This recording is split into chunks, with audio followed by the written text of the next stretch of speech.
Good morning, and it is wonderful to be here with you all and to be back at GBCI Circle. I am thrilled to have the opportunity to speak with you all this morning.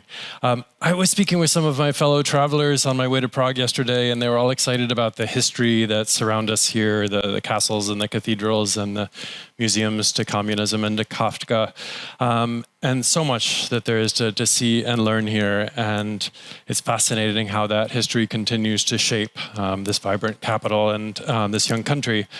But it also stood out to me when I arrived at the reception last night that we're actually here to talk about the future. Here in Prague, across Europe, and communities that we work in around the world. We're here to talk about how our work shapes that future by embracing innovation and solutions to the critical needs that we see across the built environment and scaling them to maximize their reach and impact. And I'm excited to hear and learn from all of you over the course of today. I wanted to start by thanking Kai and the GBCI Europe team for bringing us all together. This is really important dialogue in a very important time. I also wanted to thank George and Daikin for your remarks, the generous support of our Circle 2025, and for Daikin's continued leadership and support of the global green building movement. It's a privilege to be gathered here with all of you at the Cubex Centre, this beautiful LEED Platinum certified space, one of 90 certified projects across the Czech Republic, the result of the leadership of Iveta and the Czech GBC, and we thank you for their partnership and their warm welcome to the Czech Republic. When we were together at Circle last year in Athens, USGBC had just opened the first public comment period for LEED V5.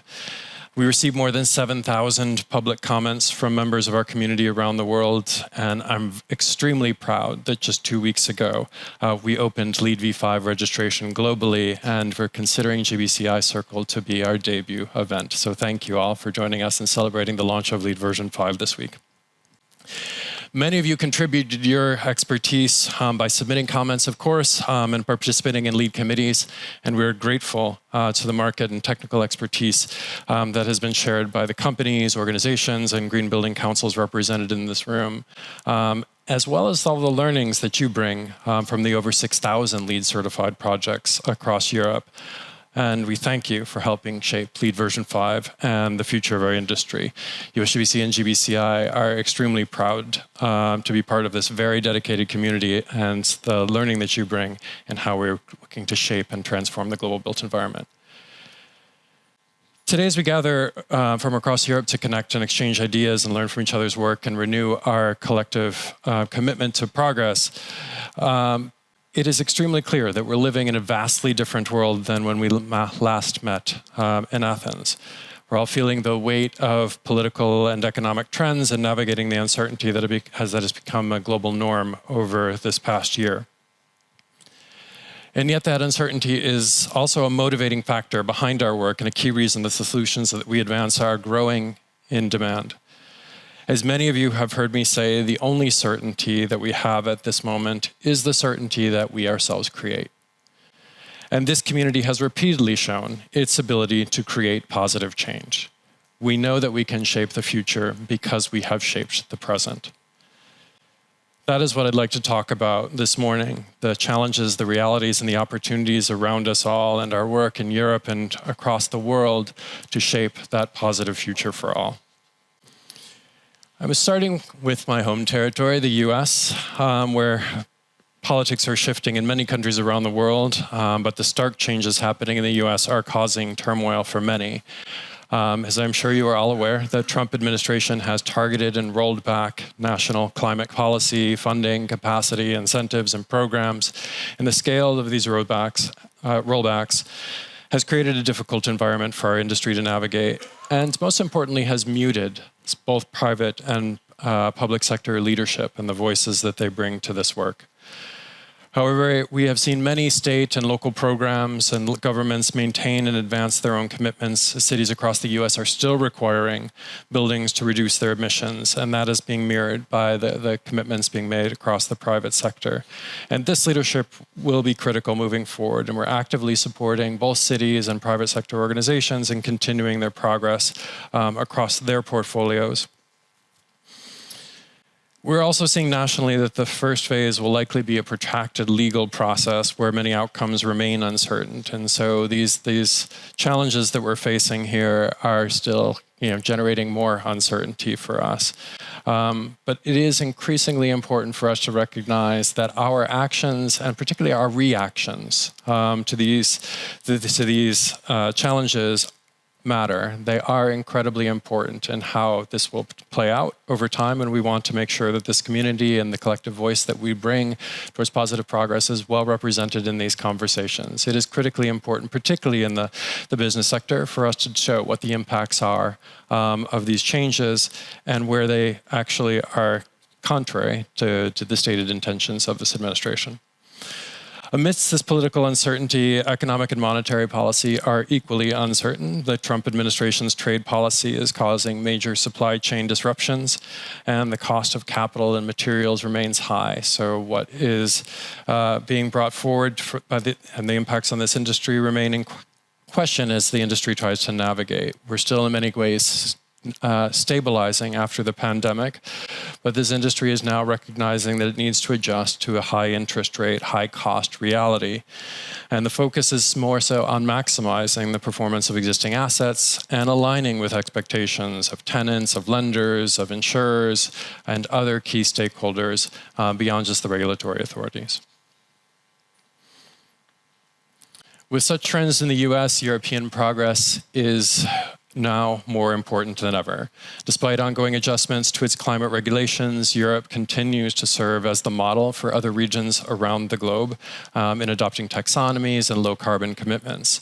Europe's influence on private sector initiatives remains strong as European investors continue to require reporting on material risks related to climate, resilience, and sustainability. And this work is something that we continue to highlight as we work with players across all sectors.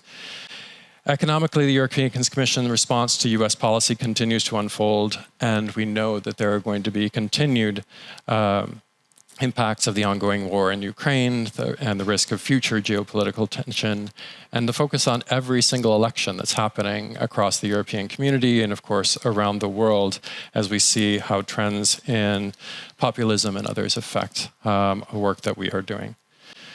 So as we navigate through these times, it's important for us to understand what are the key market drivers that we can tap into that help us maintain our momentum and navigate successfully through greater uncertainty in every region that we're working.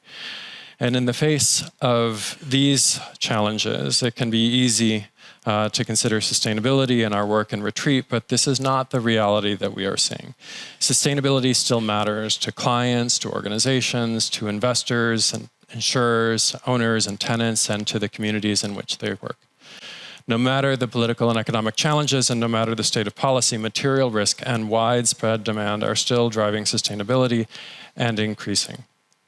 I'd like to touch base on three major global drivers that we're seeing shape our industry today, starting here with the focus on climate risk and resilience. While sustainability faces growing political headwinds, climate risk is critical to commercial real estate. Physical risk is becoming perhaps the leading driver of green building over the next decade. We're all familiar with the growing frequency and severity of extreme weather and natural disasters. Last year was the world's warmest since records began, according to the EU, and the first with global temperatures exceeding 1.5 degrees Celsius above the pre-industrial period. Last summer in southeastern Europe, these record temperatures caused thousands of excess deaths, becoming the deadliest natural catastrophe of 2024. As we heard at GBCI Circle in Athens, extreme heat on its own threatens communities and infrastructure, but a warmer planet also carries with it more severe storms, and we experienced that directly with over 27 direct billion-dollar weather-related events in the US over the course of last year, with costs exceeding over $1 billion each. That is double the annual average of events from the previous decade. These issues having severe implications for the insurance industry. We're working closely to understand what actions can be taken to navigate through this and provide certainty in that space that we are reducing the risk to the occupants of those buildings. Nowhere is this more clear than the impacts that we're seeing, of course, in the cities like Los Angeles that have had direct disaster-related events take place that we need to make sure that we have the ability as an industry to mitigate and avoid in the future.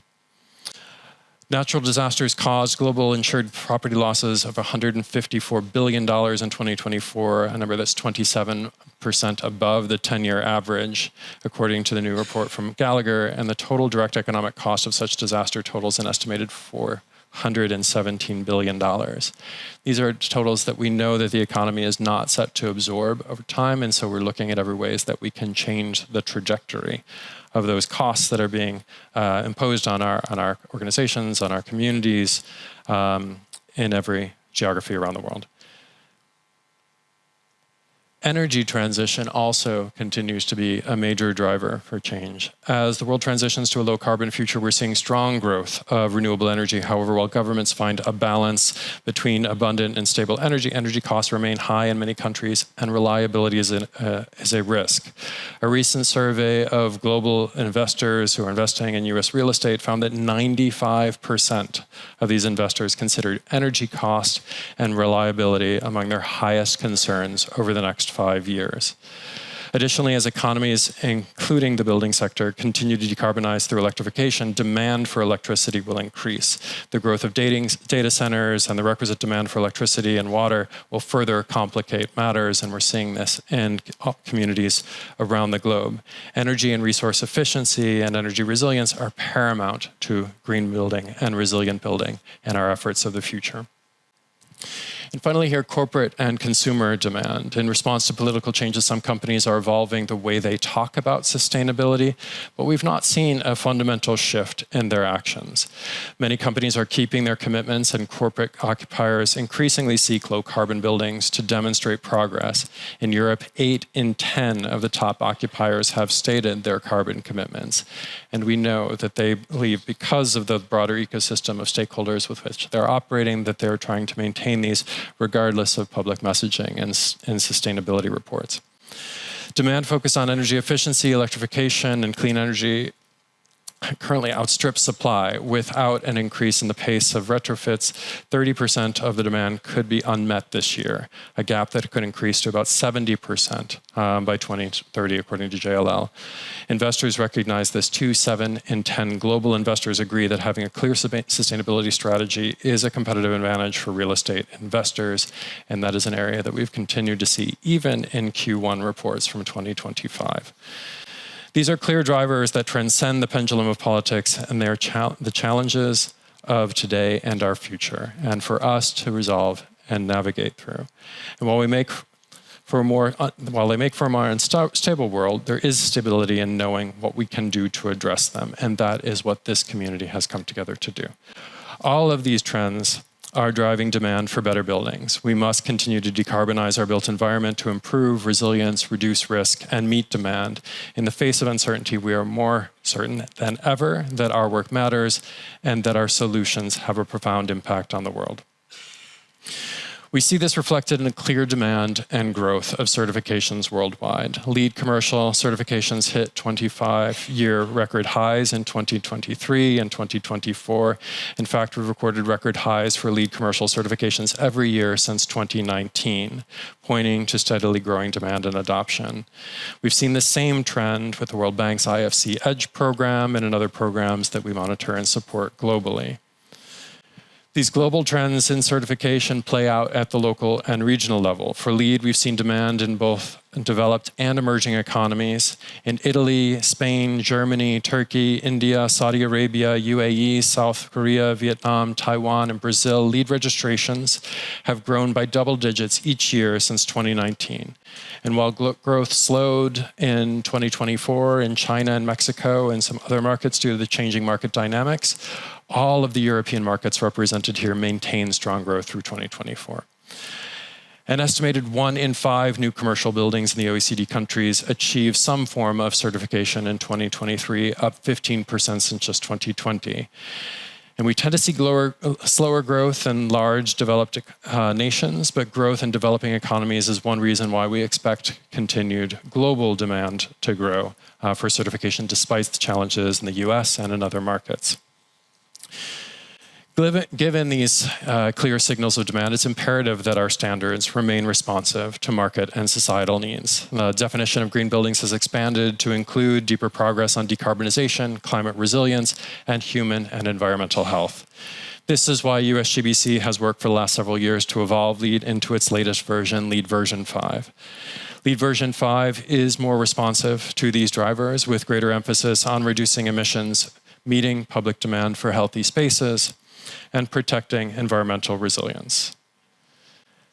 A few features that I'd like to mention. LEED version 5 features new requirements at the platinum certification level. It is more important than ever that there is a consistent definition of what green building leadership means in our industry. This creates confidence that LEED platinum projects are designed to operate with ultra low carbon emissions and that this is understood universally for every project that carries the LEED platinum designation. Certifications must emphasize long-term life cycle emissions reductions. All LEED v5 projects will receive impact reports that map their environmental and human impacts and empower them to communicate their impact and progress with stakeholders. And amid policy uncertainty, we can create our own path forward. USGBC will release a new version of LEED every 5 years on a standardized development cycle with creating greater predictability and ease of planning for sustainability goals. Collectively, these efforts are intended to ensure that the value of certification remains recognized universally and that it is helping propel actions across the entire built environment. We have begun to see impressive LEED certified projects such as the one here, the Gianni Giorgi Alberti building in Rome, Italy, which has certified LEED Platinum under LEED version 5 just this month. And thanks to the owner, the European Space Agency, and the consultant R2M Solutions for pioneering LEED v5 in Europe. So we're excited to recognize this as the first LEED v5 certified project here in Europe this week.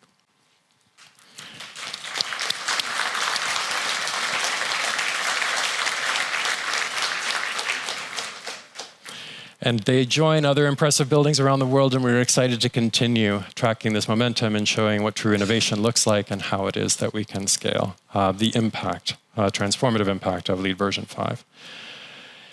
In combination with our work on standards, we're also creating other consistent pathways for decarbonization through practical guidance, new solutions, and partnerships around the world. And I'd like to touch base on just a few of them quickly. In our first panel shortly here today, we'll hear talk about sustainable finance and the critical role that it plays in driving progress at scale and at greater speed. We know we must close the gap between green finance and green projects.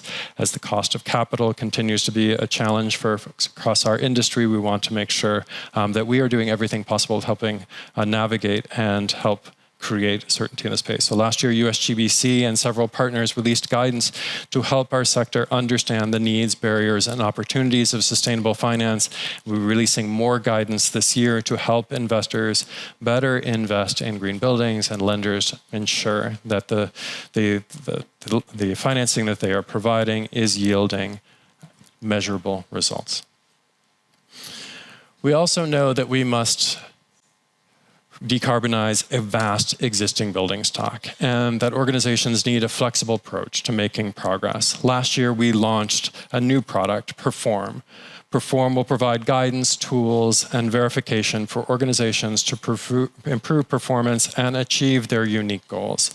You'll hear from Jeff Benavides, USGBC's director for Perform later today, in presenting on the solution, and I encourage you all to attend. And finally, partnerships. And this is core to USGBC and our work and across the green building community. We're delighted to continue to forge partnerships and strengthen the community across Europe. As just one example, last fall, we partnered with the Harvard T.H. Chan School of Public Health and the Institute for Sustainable Infrastructure to develop a 12-week educational course for ministry and private sector leaders in Ukraine in partnership with the Ukrainian Green Building Council. And we were able to organize in-person gatherings in Kyiv and allowing participants to build relationships and help foster and propel progress in the nascent green building community and Ukraine, and ensure that green reconstruction will be part of the near-term future for Ukraine. And that is why we're here today, to join and share lessons and experiences that help to scale our impact in our respective communities in Europe and around the world.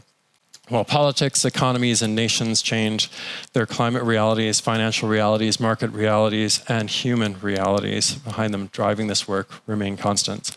And when we are faced with uncertainty, we must remember that our collective mission and our solutions have proven positive impacts. And again, we have the ability to shape that future and create that certainty. Our work is a source of stability here and around the world. I applaud you and thank you for all that you do to help us drive this mission forward. And I look forward to listening and participating in the discussions throughout the day in partnership with the Czech GBC and the GBCs represented here, and of course, all of the organizations that you represent to help us support the green building movement in Europe and around the globe. So thank you all. It is a pleasure and an honor to be with you, and I look forward to hearing from you throughout today.